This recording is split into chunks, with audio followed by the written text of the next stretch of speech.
Mikä tunnustajat šompolimus?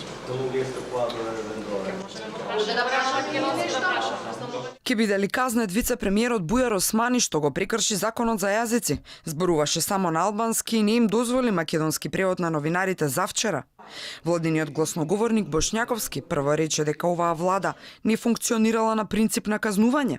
Не работиме по принципот на казни, туку работиме во духот на соработка, кооперација, пријателство и разбирање. Секогаш постојат одредени недоследности, постојат и грешки, кои што сите заедно се трудиме да ги надминеме и да ги поправиме.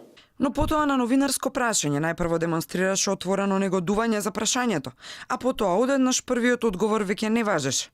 Ке се санкционирале сите прекршувања, ама ке се проголтале грешки во преводниот период. Нејасно е каков е тој преводен период кога законот за двојазичност е веќе на сила. Викате дека нема да работите по принцип на казни.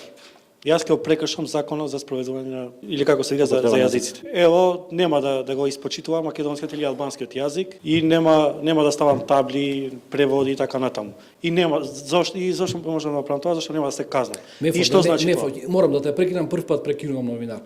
Те молам да не банализираме. Не зборам за прекршување. Не зборам, еве ти одговор. Нема дебата да направам. Доврши, ајде. Не, значи, да мислиш дека новинар банализира, тоа не е волет од твоја страна. Јас те прашувам конкретно. Значи, кога реков дека нема да има казни, не мислев на прекршување на законски одредби, да бидам најасно и на чисто. Крај. Толку. И тука би го завршил овој одговор. Законот во Република Македонија, сите закони кои што се донесени и кои што се стапени на сила, мора да се почитуваат.